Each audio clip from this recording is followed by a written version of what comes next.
આખા દિવસના પુરુષાર્થમાં જય સચ્ચિદાનંદ આખા દિવસના પુરુષાર્થમાં આપણે એમના સૂક્ષ્મતર દોષો લીધા છે કે જ્યાં જ્યાં બુદ્ધિ ઊભી થાય છે, હવે ક્યાં બુદ્ધિ ઊભી નથી થતી, કોઈ સંજોગ એવો નથી હોતો કે બુદ્ધિ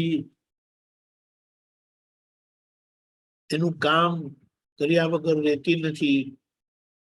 એટલે આપણે ખાલી એમ કે એનાલાઇઝ કરીએ, દરેક સંજોગ અજ્ઞાનનું પરિણામ છે. એ દરેક સંજોગોમાં અજ્ઞાન કામ કરેલું, એટલે અજ્ઞાન કામ કરેલું એટલે આપણે શું સમજીએ? અહંકાર કામ કરેલો. અહંકાર એટલે બધાથી જુદો, મારું બધાથી જુદું, મારા બધાથી સ્પેશિયલ. એટલે દરેક સંજોગોમાં એ સંજોગોને ક્યારે અનુકૂળ થાય એવું હોતું જ નથી. અને એટલા માટે બને છે વ્યવસ્થિત પ્રમાણે જ બને છે, અને આ વાંધા કાઢે છે. એટલે એ બધા જ જેમ આપણે કહીએ ને, જ્ઞાનના પત્તા બધા ખુલ્લા છે, ખુલ્લા પત્તા છે, અને આ બુદ્ધિના પત્તા બધા ઊંધા છે, ઊંધા જ આવે.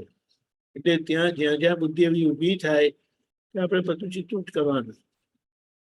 એનું બોલે આપણે આપણું બોલી લેવાનું પાછળ પાછળ, કે આ દોષિત છે, આ બરાબર નથી, તો આપણે કે આ બિલકુલ નિર્દોષ છે, અરે બરાબર છે. એટલે એને એમ નથી કહેતી કે તમે મારું સાંભળો, પણ હું તમારી બનાવેલી છું, એટલે તમને કહીશું દર વખતે. એટલે એ કે આપણે શું કરવાનું એ આપણે સમજી લેવાનું છે.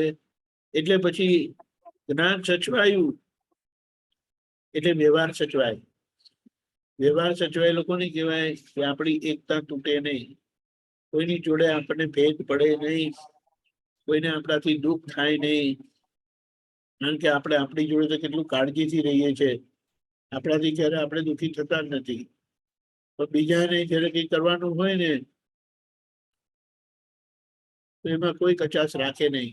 એટલે અહીંયા આપણે આ ખાસ જોઈશું કે કઈ રીતે બુદ્ધિ બધી જગ્યાએ વાંધાને વચકા, એટલે વાંધા જ કાઢ કરે.